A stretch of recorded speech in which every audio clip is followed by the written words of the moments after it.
Wilson? Yep. My eyeballs are freaking happy right now. Yeah. Look at that. Bruh, that is what it looks like when you got a Bravia 8 Mark II sitting on your TV stand.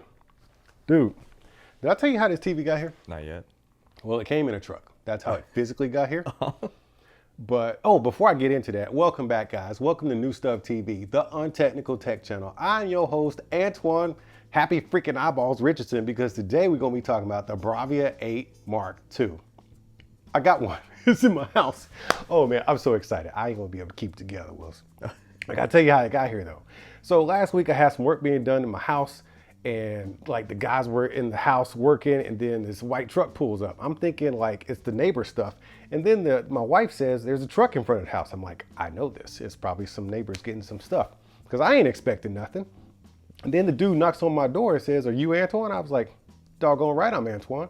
He says, "Well, you got a package, sir." I looked at it and it said Sony on the top, and I was like, "Oh, what's coming? What's in that truck?" You know what I'm saying? Because I was not expecting anything. So he goes to the back of the truck, he lifts up the gate, and I start peeking. I see it's a TV, and I'm like, what could this be? I looked on the side, it said Bravia 8. I damn near pooped myself, Wilson. Like, I was clenching. I was like, oh no, I'm gonna lose it. Bruh, I can't believe they sent this TV over here. So thank you, Sony, man. And the ladies of Sony. You know, there's ladies at Sony. I would think so. It's not just one dude at the company. Like, it's not just Sony man, it's Sony lady too. You have all these people believing just one Sony man. Just one dude. He don't operate all of Sony. It's Sony ladies too. So thank you, Sony ladies. So yeah, man, this is the Bravia 8 Mark II. This is the 65-inch model. So for all you whiners out there who have been complaining about the fact that it only comes in 55 and 65, stop whining. Nobody's forcing you to buy this TV, especially with the $4,000 price tag.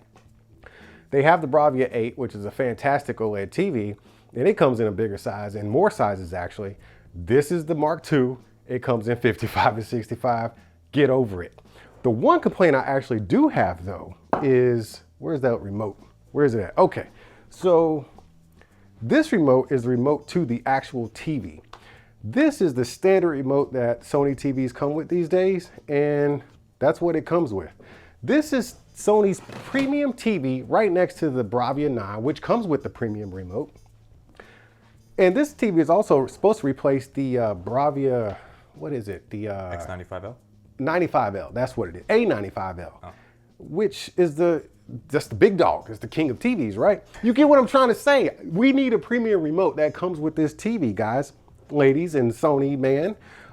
This is the premium remote. It lights up, it's backlit, and it's rechargeable via USB-C. I had to steal this one from another TV in order to use with this one because I want that full premium experience. But we'll talk about that at another time, Sony lady and man. Anyways, this is it. Look at that. Look at all that vibrance. Dude, I gotta tell y'all something. In order for me to showcase these TVs on video, I have to turn the brightness down a lot. Look at that. Ambient, auto adjust according to ambient light. I have that turned off, and I have the brightness down to minimum. Oops, minimum. Okay, this is minimum brightness. You getting this, Wilson? It's so comfortable to watch. Let me turn this up all the way. It's gonna look blown out. Don't change any of the camera settings. We have to do movie magic in order for this thing to look right, because it's so freaking bright. Check it out. All right, so I'm gonna hit this. I'm gonna turn this all the way up. Don't change nothing, Wilson, on the camera. Man, that thing got warm in here. Like I can feel the sun. Oh my God, you see how bright that is? It's so blown out. Is it blown out? It's so blown out. Yeah, I gotta turn this thing down. Speaking of light, come on man, this is Sony. You know how they control the light. When you see color gradients, let me get this off here.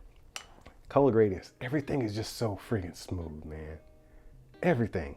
Dark details everywhere. I just gave you a sample clip of House of the Dragon. Oh, dude. When the dragon was toasting people like marshmallows, man. They're just scooping them up. Fiery marshmallow people. What do you think about that, Wilson? It's so good. The details, oh man. I saw parts of that dragon that I had not seen before, even on the Bravia 9. And I don't know if it's because I need to tweak my Bravia 9 a little bit more, or because this TV is so good. And we had ambient light going. It wasn't like we were in full darkness. We had ambient light going. And we didn't even turn up the brightness. Oh, no, You we do didn't. realize these are the same settings, Yeah, right? that's right. Crazy, right? It was minimum brightness in that ambient light, and we saw all that detail in the dragon, his scales and stuff. I think I might have saw some dragon private parts. You ain't supposed to be seeing that in normal TV stuff. You don't get to see like the anatomy of a dragon. So here, I was talking about this, the gradients. Check this out, Wilson. Oh, let me just rewind this. You gotta see that again. This is one of the things I love about just the Sony quality of things. Look at that. Everything is just buttery smooth. No banding, no pixelation. Just freaking smooth, man. But this isn't a review. This is just the first impressions of the TV. We watched some content on this TV. I've sampled House of the Dragon and Game of Thrones. I watched a little bit of that movie with Ryan Reynolds that I always test with. Oh, 6 Underground? Six Underground. That's what it was. Some of The Accountant, not all of it, but some of The Accountant, which is a great movie, man. Underrated. Well, it's underrated to me because I didn't know about it, but for some of y'all might have already thought it was great. That was a great movie. But yeah, we watched a lot of content on this, and the upscaling on this TV is, yes, Sony tier. Even Tubi, okay? I'm always throwing stones at Tubi because it's not the best quality. Tubi usually broadcasts in 720p. And I swear to you, when I'm watching Tubi on this television, we're talking 1080p and 4K all day. That's what it looks like because the upscaling is so smooth and so good. Sony does give you lots of audio options when it comes to, you know, hooking up your TV. They got a sound bar like the.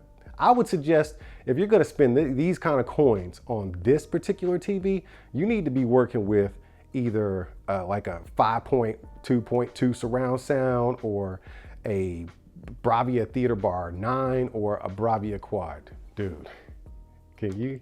This is a good pairing for the quad. It would be really sick. You don't buy a TV like this for the audio quality. It's an OLED. It's Tony's. It's Sony's. There is a dude named Tony at Sony though.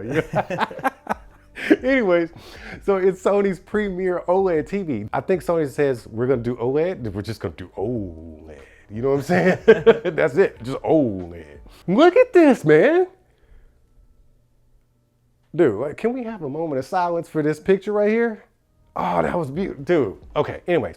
First thing you said when you saw the TV. The legs are sick. Yeah, the legs. Look, come here, look at them, man. So you got this angular design on the leg, and it attaches with two screws on the back. Squeeze around there on the side, Yeah, Wilson. Sure.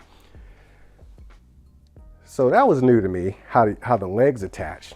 Also how low. But then you notice how low. You got two tiers. This is actually the lowest setting, and that just looks sick coming out of there, man. It's just two little feet just coming out. They don't adjust in or out. You just get that open wide spread eagle, but it is drop top low. Look at that. I can't even fit my hand under there. So it gives it a nice clean aesthetic to where it looks like the TV is literally just popping out of the TV stand. And it gives it just this nice clean, just beautiful aesthetic, especially when you have that picture popping out. The bezels do not exist.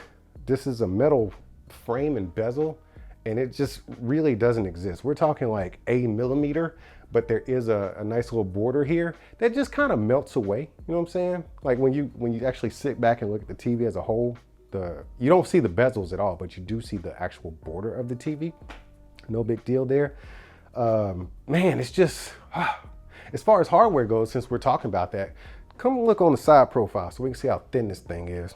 So Sony TVs are not necessarily known for being like super thin. And this is actually the thinnest Sony TV I've ever seen, which is pretty thin in my book. Am I messing with the view here? I'm just showing him. Need me to move? No, I got you. All right, good. Because this is actually a thin TV to my standards, but it's consistent all the way through. A lot of the thin TVs that you see typically have, you know, just a thin panel at the top, and then like a booty sticking out of the bottom back where it's like all the drivers and stuff. Sony decided to go like, you know, straight up and down and put all their drivers and speakers in there and just have a full back as far as the thinness. But I don't look at the side of the TV. I look at the front of the TV. And right now, the front is looking good. I'm looking at a house right now that I will never be able to afford. And the dark detail, like when you go, look all the way back here.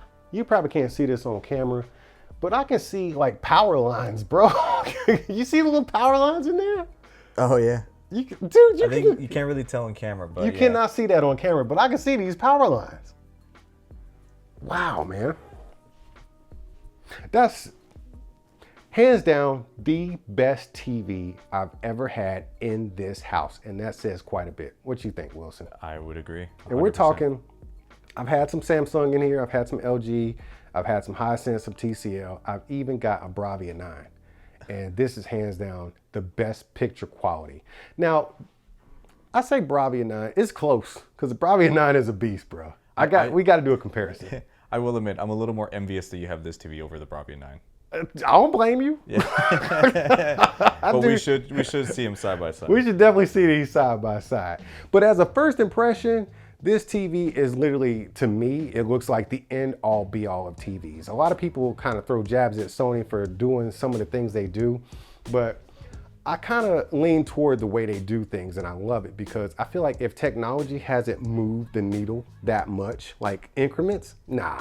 If technology ain't moved that much, then there's no need to produce something brand new, you know, and sell people the same thing with just a little bit of, you know what I mean? I got you. I would rather see an advancement in technology. And I'm not a technical guy, but they do have this new special OLED panel in here. I forget what it's called, it's like QD-OLED or something like that. And it is, whatever it's doing in there, it's doing it big. But man, I just wanted to show you guys that we got some Bravia 8 videos coming. This is gonna be the first one. We definitely gotta compare this one to the Bravia 9. And we just gotta do some like in-depth stuff because I got some content to watch on this bad boy. Wilson, you know what, man? It's been cool having you here and all, but I'm gonna go ahead and like watch some content, like some TV. You should just probably leave. So I'm gonna throw my feet up, might take my socks off, you know. Yeah. You know what I'm saying? Might scratch. All right. You know what I'm saying? So I just need a little privacy, bro. Get out of here. Yeah, at least say goodbye, man. Oh, yeah. Y'all keep being good to each other, and I'll see you when I see you.